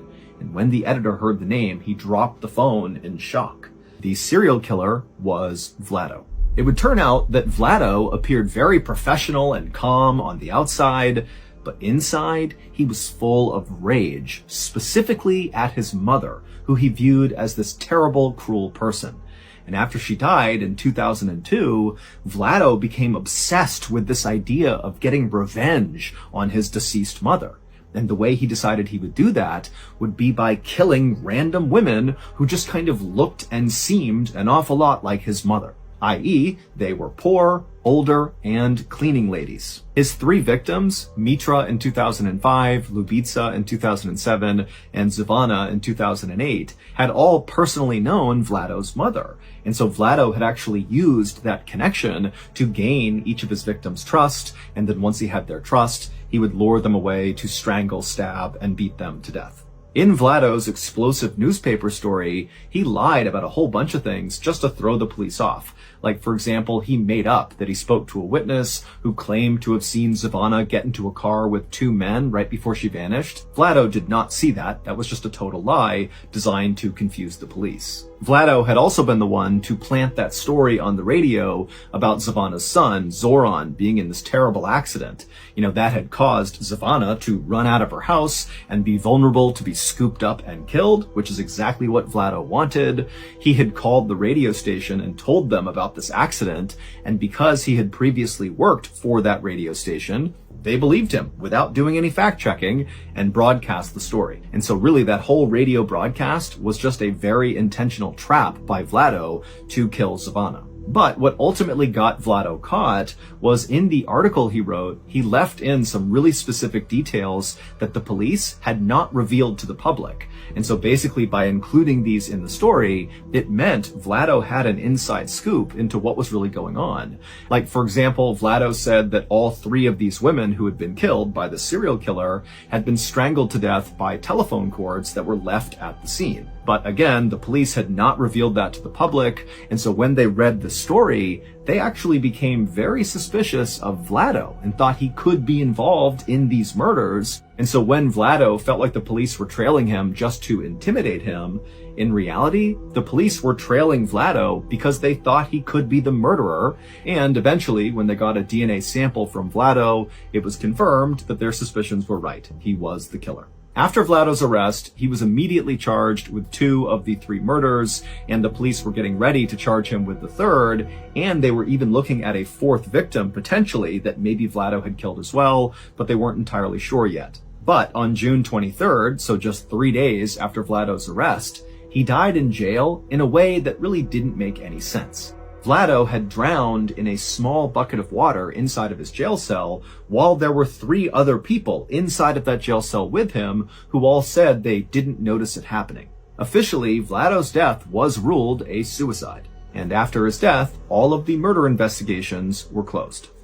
On a late winter afternoon in 1985, a Canadian border security guard stood at the border between New York State and Ontario, Canada. And as he looked out at the dozens of cars lined up at his checkpoint, he felt an enormous amount of responsibility. Because for him, working at border security was not just about checking people's passports. It was also about making sure dangerous criminals from the United States did not flee their country and enter Canada. And today, there was one particular dangerous criminal from the United States that this guard was on high alert for. A 30-year-old man named Alex Mangle. A few days earlier, Alex Mangle had been stopped by a police officer near New York City. And during this traffic stop, Alex had somehow taken the police officer's gun and shot the officer in the head, killing them, and then Alex had fled, and he was still on the run. And so now law enforcement was concerned that because New York was only 6 hours from the Canadian border, that it was very possible that Alex might try to flee into Canada to escape persecution. And so US and Canadian law enforcement and border security were on the lookout for Alex Mangle. And he was this 30-year-old white man with thinning brown hair and a wispy mustache. And so all day long, that Canadian border security guard looked very closely at every person who came through his checkpoint to see if they were Alex Mangle. He would see a family on their way to visit relatives in Canada. He would see a couple on their honeymoon. He would see a man with a car full of camping supplies and a middle-aged woman traveling alone and all these different people from all walks of life, but none of them looked anything like Alex Mangle. And so by the end of his shift, after checking dozens and dozens of cars and looking at every person, he felt certain that Alex Mangle had not slipped through his checkpoint. And so he clocked out and he went home. A few days later, on March 2nd, a police officer was patrolling this parking lot right outside of a shopping mall in Ontario, Canada, which was located about an hour and a half away from the border. And during his patrol, at some point, he noticed there was this one car, a white Toyota, that had been loitering in the area for quite a while. And so he decided to drive over and see what was going on. And when he got there, he looked inside the vehicle and he saw someone sitting on the passenger seat. And he was a white man, probably in his 30s, with thinning brown hair and a wispy mustache. And this officer immediately recognized this guy as being the wanted criminal, Alex Mangle. And so the officer immediately called for backup. And then he parked his car, got out, and approached the white Toyota where this guy was sitting with his gun drawn. And as the officer approached the passenger side door, the man inside turned, noticed the officer, jumped into the driver's seat, fired up the car, and the Toyota sped out of the parking lot. And so the officer, he jumps back in his cruiser and he takes off after him. And before long, it was like the entirety of the police force in Toronto was a part of this high-speed chase to catch this guy. And eventually they funneled the car into a dead-end street, and the white Toyota crashed into a stop sign, and then the man inside with the mustache and the thinning brown hair pops out, and immediately everybody sees, yep, that's Alex Mangle. He didn't put up a fight at that point. He was taken into custody. However, despite how relieved law enforcement was to have this cop killer in custody, they realized they didn't understand something. How was it that Alex Mangle got past border security and got into Canada? Everybody was on high alert looking for him. What happened? And so police were baffled until they searched that white Toyota Alex had been driving. On the night that Alex shot and killed that police officer near New York City, he immediately fled to this wooded area and hid out overnight. And then the next day when he got up, he was walking around and he happened to pass by this commercial building. And as he was looking at it, he saw this middle-aged woman, whose name was Beverly Capone, come out of the building and make her way towards her car. And she was all alone. And so Alex walked up to her and abducted her at gunpoint, and then he drove her to this cabin out in the woods that he knew would be totally isolated, no one was there. And once they got there, he murdered her, and then once she was dead, he stole her clothes and put it on, and also cut off her face and her scalp, and put those on as well. He was literally wearing her skin and hair. And he hopped in that white Toyota and he drove up to the Canadian border, and amazingly, he got through the checkpoint into Canada without anybody noticing. It would turn out that Canadian border security guard who all day was checking for Alex Mangle did actually see Alex Mangle. He just didn't recognize him because Alex Mangle was wearing Beverly Capone's face, hair, and clothes. And so he thought he was just a middle-aged woman traveling alone, and he let him on through. And so police would figure this whole thing out when they searched that white Toyota, because they would find lying on the floorboard was Beverly's dress, scalp, and face. Alex was deported back to the US. However, before he could stand trial, he attempted to escape a prison transport and in the process got shot to death by police. However, that was not the end of Alex's story. Following his death, officers continued to investigate him and also his property, and at some point during a search of his property, they would discover all these photos of unidentified women, along with these maps where these very isolated places in New York and Pennsylvania were circled, and nobody knows what they mean. Now, police have not conclusively linked Alex to any other murders, but he does remain a suspect in several cases, and in fact, many investigators believe Alex was actually a serial killer. However, we'll probably never know how many people Alex actually killed because he took all of his secrets to the grave. There's a rule in Hawaii that a lot of people who grew up there know by the time they're old enough to be outside after dark. If you hear drums, you have to stop, step off whatever path you're on, and get low, face down. And whatever happens next, don't look up. And there's a second part to that rule that doesn't get mentioned as often. If you hear a voice you recognize, someone who's been dead for years, calling your name from the dark and asking you to come with them, never answer. Because if you do, you probably won't be coming back. And we will come back to why. So in Hawaiian, Huakaipo means night journey. Most people outside of Hawaii call them just the night marchers. So basically they are the spirits of ancient Hawaiian warriors, and they move in procession along trails that have existed for centuries, through valleys, along coastlines, across lava fields. They walk those trails at night. And they have been doing this, according to oral tradition, since long before Western contact. And by most accounts, they are still doing it now. What the night marchers are, you need to understand the world this came from. For centuries before Western contact, Hawaiian society operated under a system called kapu. The word means forbidden, set apart, untouchable. It governed nearly every aspect of daily life. What you could eat, where you could walk, who you were allowed to look at. At the top of that system were the ali, the ruling chiefs. They were not simply political leaders. They were believed to carry immense spiritual power called mana, passed through divine lineage. And their presence alone was considered dangerous.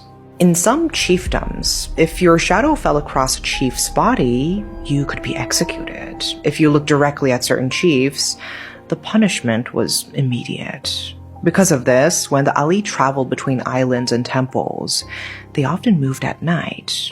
And when they moved, they didn't move quietly. A man named Mel grew up in Kauai on the Big Island, and his account is part of Pacific Worlds, which is an oral history archive that documents the memories of native Hawaiian communities. These are recorded testimonies, not folklore collections. So Mel's grandfather built a house in Kauai, a real house, 4 rooms, solid construction. But when he planned the back section, the people who knew the land told him something. There was a trail running through that property, very old, older than anyone alive could trace. And the night marchers used that trail. So Mel's grandfather didn't try to block it. He tore out the back portion of his own house and rebuilt around the path. He just left it open. And Mel asked him once why. And his grandfather told him, if you put anything in their way, they will walk through it. And he explained where the marchers came from. Honokoa Gulch, known as the Valley of the Chiefs and Warriors, and where they were going. Pukolaheyao, the great temple Kamehameha built on the hill above the harbor. And that trail had been walked for centuries. And the back section of the house was left dark. You know, the kind of dark where you hold your hand in front of your face and can't see it. One night, Mel woke up, and he'd been told what to listen for, and he heard it. First, it sounded like metal, like pans cracking in heat. Then, underneath that, something heavier, slow, like chains dragging. So he went to the window, And these beings, they passed outside in formation, torches moving through the dark, heading toward the heiau on the hill.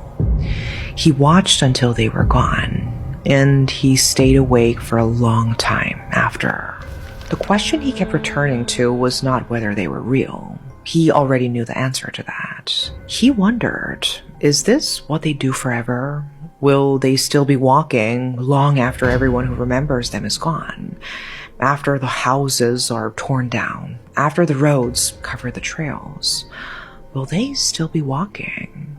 This might just sound like another folklore to you, but the accounts are consistent in ways that are really hard to explain. Sometimes you get invited to march with them, and once you do, you never come back. In downtown Honolulu, in the middle of the financial district, there is a modern office tower called the Davies Pacific Center. So it's all glass and steel, security cameras on every floor.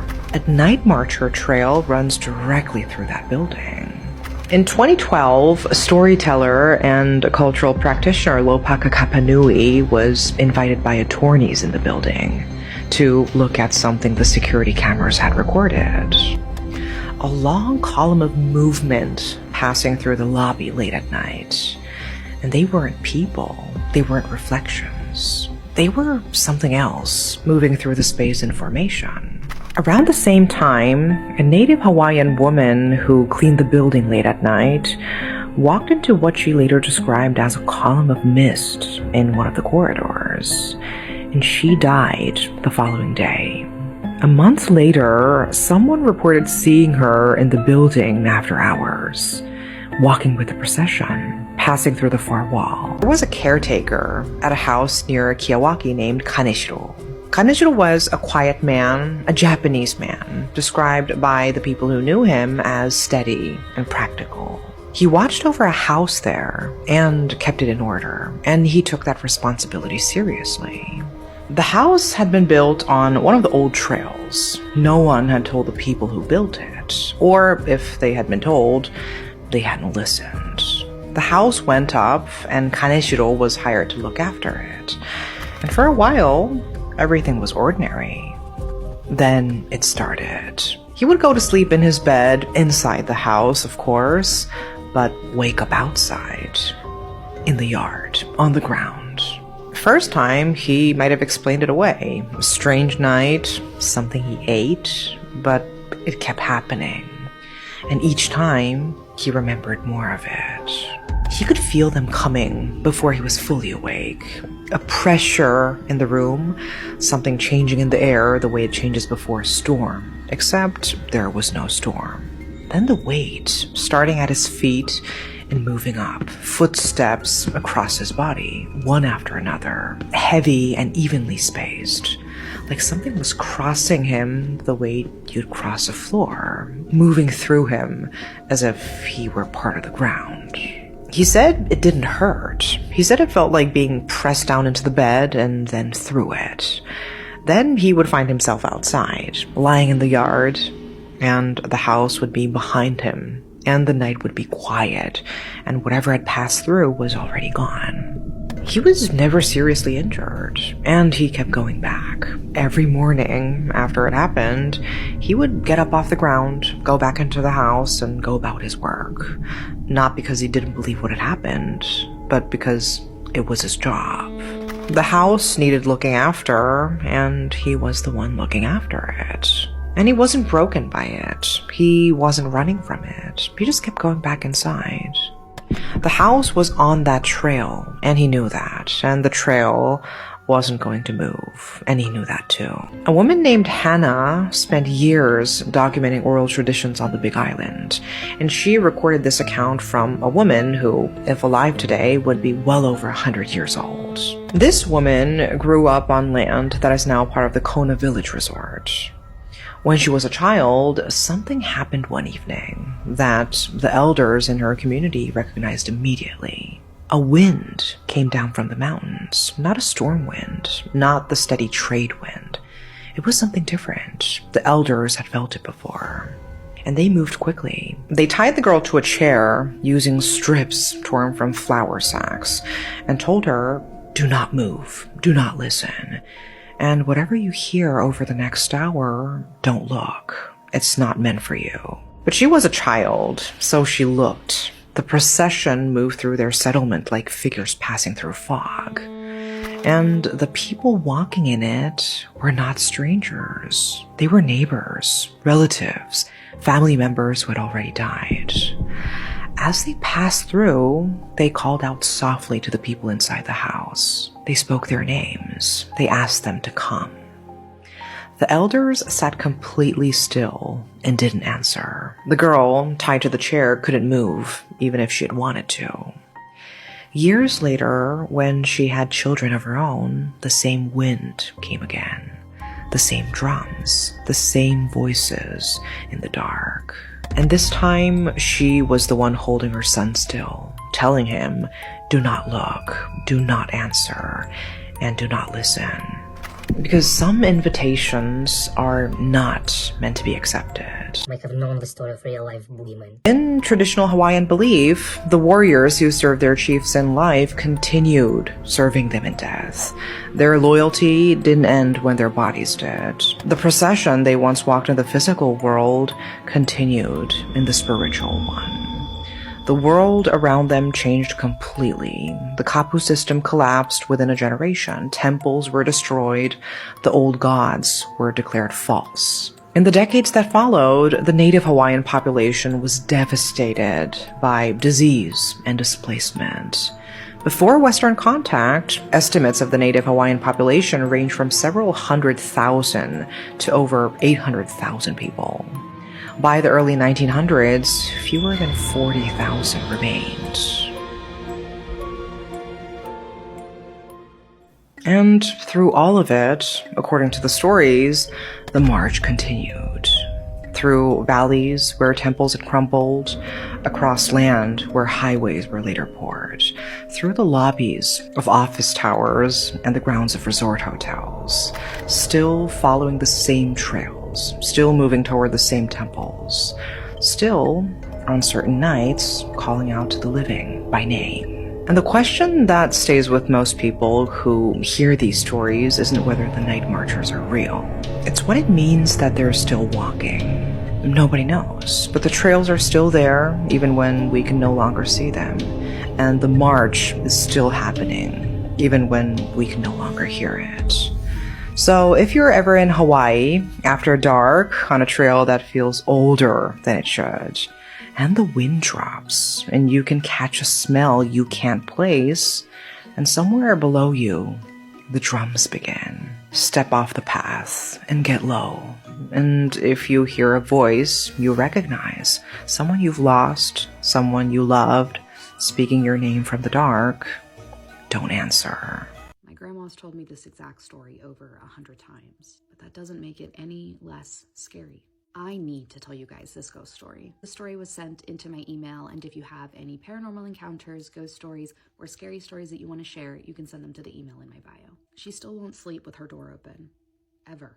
This took place years ago, before I was even born. My grandmother was pregnant with my oldest uncle at the time, and they were living in a small trailer-style home in the Commerce City area of Denver.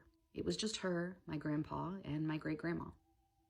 My grandpa worked late a lot, so most nights it was just the two of them in the house. She always tells me that the house felt a lot quieter than it should have, especially on the nights he wasn't there. One night, my grandma fell asleep on the couch while she was waiting for him to get home. She was pregnant and tired, completely drained, and just exhausted. At some point, around 11 p.m., my great-grandma woke her up and told her to go sleep in her room, so she did. At the time, it was normal for my grandma to sleep in her room with her bedroom door closed. But that night, she was too tired, so she left it open. She lay down on the bed, and she was facing the hallway, and she found herself waking up around midnight. Not fully awake, but just enough to notice that something didn't feel right. That's when she heard movement. It was subtle, but she noticed it. Her first thought was that my grandpa had gone home, so she opened her eyes, expecting to see him standing in the doorway, but it wasn't him. But there was a man standing there. He was tall, much taller than my grandpa was. And he was just standing in the doorway watching her, and the second she was able to process what she was looking at, she froze because she immediately knew that that was not her husband. Frozen with fear, she didn't scream, she didn't move, she couldn't. All she could do was lay there and stare at what was standing in the doorway, and then he moved. He turned slowly and walked away from her room, straight down the hallway, headed toward my great-grandma's bedroom. And he went into her closet, almost like that's exactly where he was supposed to go. My grandma did not follow him. She didn't get up. She didn't check. She stayed in that bed the entire night, fully awake now, listening and waiting for whatever she had seen in that doorway to come back. And then morning finally came, and everything seemed to be back to normal. They were all in the kitchen, my grandma, my grandpa, and my great-grandma, cooking breakfast, light coming through the windows. It felt warm and inviting, until my grandma finally said something. She told my grandpa that she saw someone in the house last night. And before he could respond, my great-grandma slowly turned around and said something that didn't make the situation any better. I didn't want to say anything because I thought you'd think I was crazy. And that's when she told them that every single night she had been waking up to a man standing in her room, trying to tie her up, and then walking away when he failed, into her closet. The same closet that my grandma had seen him walk into. The exact same place that it seemed like he felt comfortable going into. The instant that my grandma heard what my great-grandma had to say, her mind was set. And they moved out a week later. And now, even after all those years, she still tells the same story.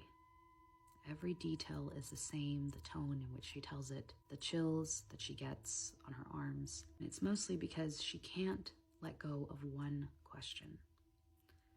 If she hadn't slept with the door open that night, would she have even seen him?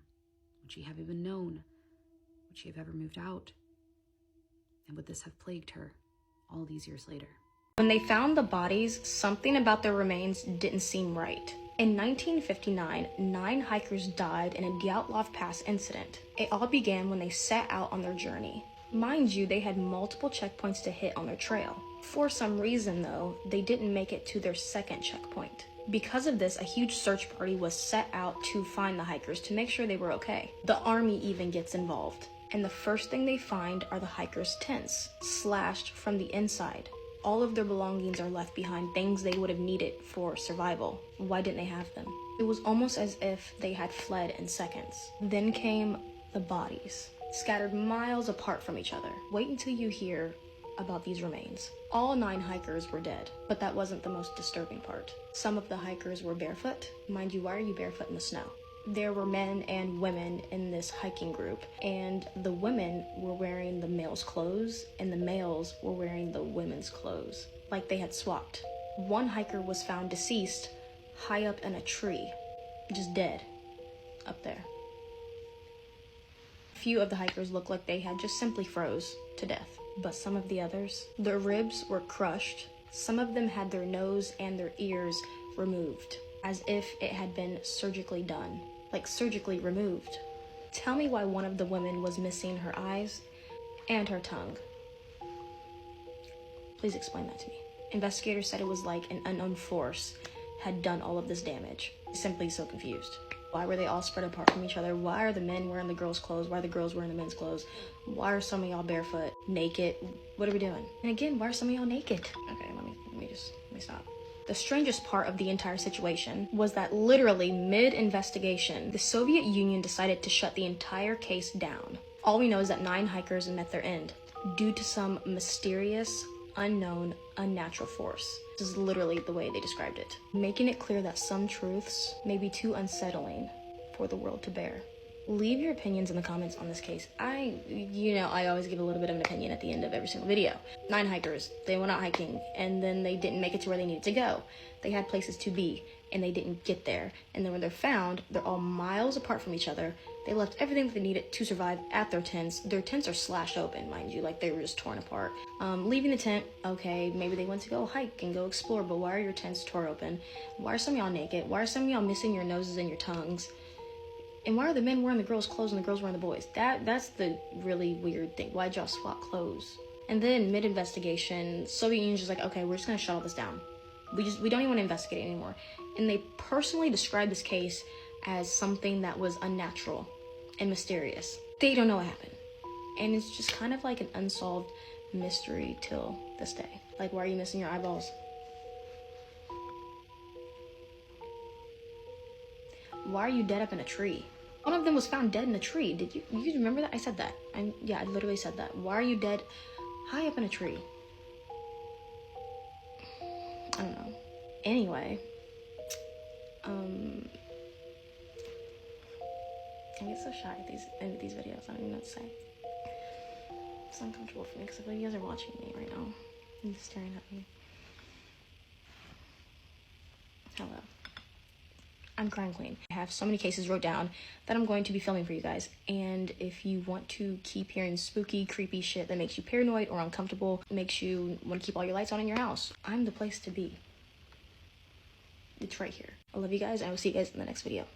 My husband said I wasn't romantic enough, so I pulled out all the stops for our anniversary. I walked in and said, "Hi, honey, are you ready?" And my husband looked confused, so I reminded him, it's our anniversary. You did remember our anniversary, didn't you? He said, of course he did, kind of awkwardly. He just didn't realize that I had made dinner plans and kind of was just wondering if we could skip them tonight because he's really tired. And leave you to a boring night in? Absolutely not. I know how much you love romance, and I went all out tonight, so put on your favorite dress shirts and let's paint the town red. And he didn't seem very excited about it, but after some prodding, he eventually got ready and we were out the door. What's this? He asked me when he was staring was in the parking garage. I rented a limo for tonight. I told you I went all out. No boring Toyota for us tonight. So our chauffeur opened up the door for us and drove us downtown. After about 15 minutes, we pulled up outside of the theater. And I took my husband inside, presented our tickets, and once he realized what we were seeing, his eyes widened. It was his favorite play. We sat down just as the curtains rose, and by the end of it, it was the happiest that I have seen him in months. And he was all like, "Oh, that was so wonderful, blah, blah, blah." And then I told him, but the night's not over yet. So we re-entered the limo, and soon we were at the city's best Italian restaurant. And he was like, "Oh, I love this place. Like, that's why we're here." Inside, we were seated at a romantic table for two, and the staff had went all out. There was like roses and wine on the table, outstanding service, and excellent food, of course. So I asked him, "How are you enjoying your evening so far?" And he said, "It's been amazing. I can't believe you planned all this." I just wanted him to have a night to remember. Speaking of which, I said, and handed him a box that I had been hiding, and he was all, "What's this?" And I'm like, "It's a surprise." So he opened up the box and his eyes went wide. I saw the snakeskin briefcase that you were admiring last month and made a mental note. And this isn't the exact same one. I had a custom one made especially for you. He was in awe. I was like, "What snake is it made from?" I said, "Well, I thought about using a cobra or a python, but then I saw a strange number pop up on your phone last week and decided to follow you." And that's where his face froze. I learned all about Blake, your coworker that you've been seeing behind my back. So I visited her saying I just wanted to talk, and she believed me.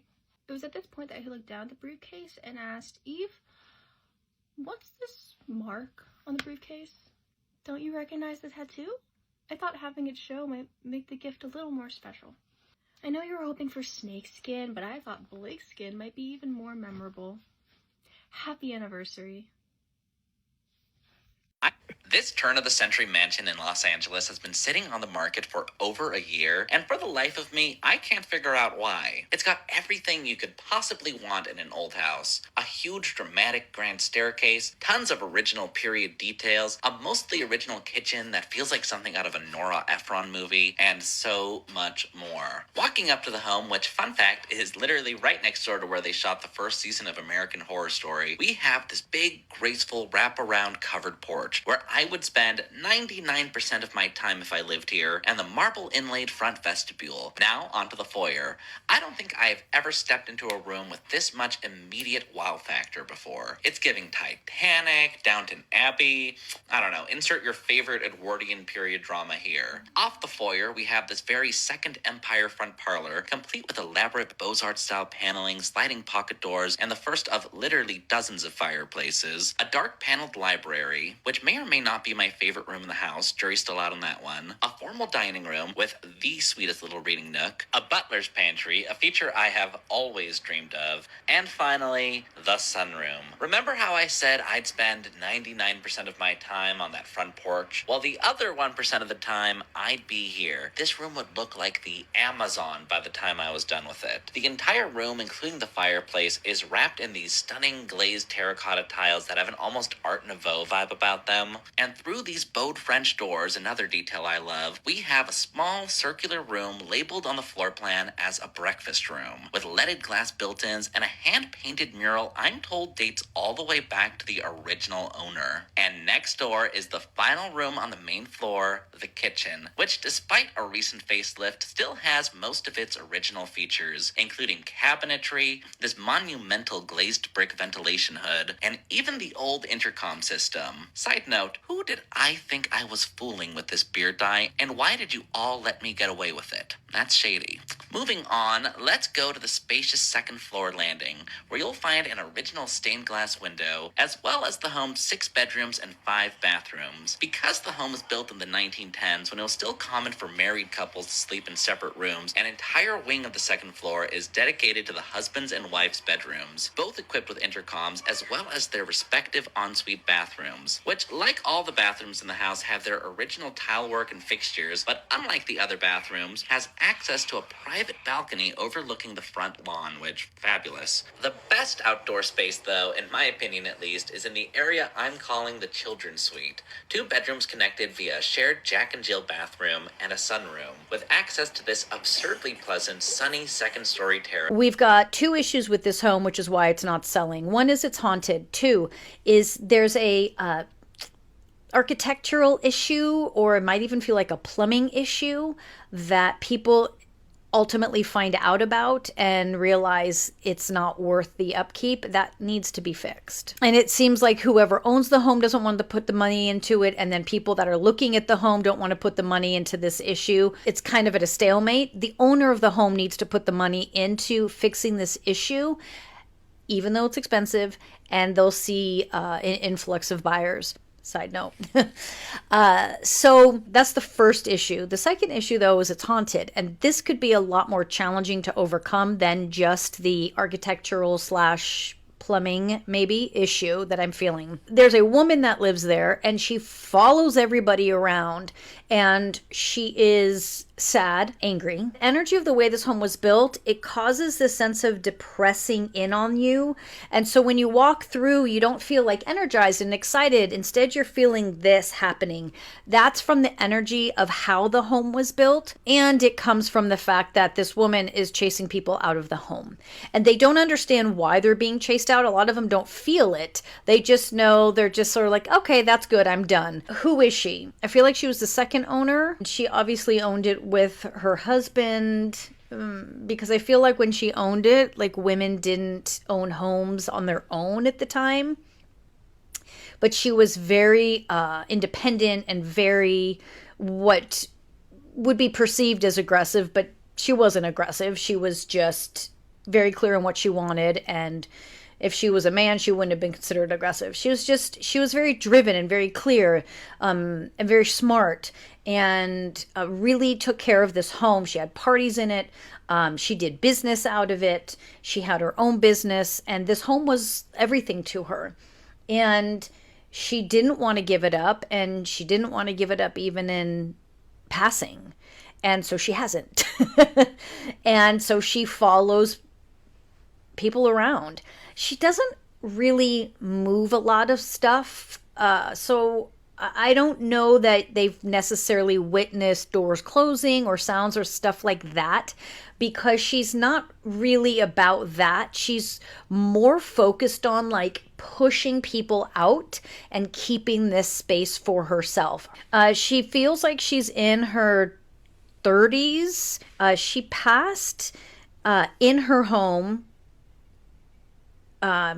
felt like it was a disease, felt like she died alone, which is what she wanted. She just wanted to be in this space. This home to her represented independence. It represented her success. It represented things that she did on her own. And she was constantly like going because she had to prove herself. And she was constantly trying to maneuver around those that were trying to stop her, men in particular, stop her from creating a business, stop her from having this full life. She knew if she did not marry someone, she wouldn't be able to achieve the goals that she was working towards. So she married out of convenience, out of sort of reputation, so she would be taken seriously. She wasn't necessarily in love with this person. Love was not on the top of her list. Having this home, having success was all that she cared about. She's not giving up this home. I cannot move her. Someone is going to have to come in and try to have a conversation with her, and good luck to that. Last night, I went back to investigate a haunting for the second time in Santa Clarita, California, and it became one of the most personal investigations that I've ever conducted. Let's backtrack. A couple of videos ago, I conducted a paranormal investigation at Artifact Tattoo and Piercing Studio in Santa Clarita, California, which was the former location of Muggsy's Bar. But in February of 2006, it was the site of one of the most horrific murders in Santa Clarita, which was the murder of Lou Alexander Campanelli. And it was at the hands of his former best friend and business partner, along with the business partner's brother. We're not going to give those pieces of shit their names, because when I read about this case, I learn more about the murderers than I do about the victims, and that's something that the media tends to do, which led me to doing another investigation there the second time, but this time make it open to the public and make it open and accessible to two very important people who were involved in Lou Alexander Campanelli's life. After I posted those two videos, I was contacted by a woman named Trish, who informed me that she knew Lou very well, and she was a former and avid bar patron. She told me much about his life, shared pictures with me, and then we shared a phone call where I learned so much more about Lou. But also, she wanted me to talk to one of his best friends and also bar manager Kim. So I invited them to the second investigation and had them come a little early so we could do a private session. And when those two women came through the door, the atmosphere definitely changed. Everyone there, all the workers, all the staff members, definitely felt it. You see, in the first paranormal investigation, we wanted to truly know if it was Lou that was behind a lot of the unexplainable acts that were happening in that location. But when those two women came in, it was pretty obvious that Lou definitely wanted to talk to them. And based on sessions that we conducted with her, Lou definitely came through with very intelligent responses, even with words through the Ovilus and voice box that were too parallel and too close to home. The biggest mystery that night was, who was Lou Alexander Campanelli? And that's what I wanted to share with y'all today. I'll share with you the evidence that we received in our second investigation in a later video, but this I really wanted to share. Lou Alexander Campanelli was born in Brooklyn. He was a family portrait photographer who eventually made his way to the West Coast, where he opened Muggsy's Bar.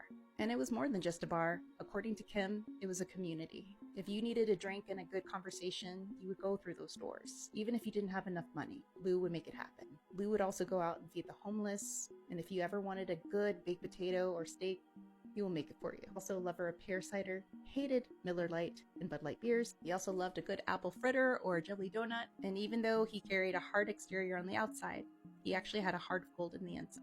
So that investigation was more than just an investigation.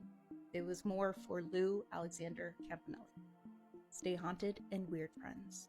No, sorry. I actually can't attend any sleepovers at your house. This house has actually been off the market for quite some time, but the listing is still up on Zillow. I blurred the address for the new homeowner's privacy, but it's in Oklahoma and it was sold in 2023 for $270,000. From the outside, it looks like a typical old suburban American home. They've got some retro yellow carpet on the inside, a cute little granny kitchen, and even an adorable pink toilet and sink, which is interesting considering that the listing description says that the home doesn't have any plumbing. They also have this all pink room and an all blue room. Then there's an alternative bedroom in the attic space, but it looks like they just used it for storage. Heading back down the yellow brick road, you get another view of the living room. And then we're back outside. But where are all of the dolls, you may be asking? Well, this property has not just one house, but 2 houses. I don't know what's in here, but after seeing the second home on the property, I'm not sure I'm curious enough to find out. Here's the house in question. It has a bedroom inside, and a workshop, and a red carpeted room that can fit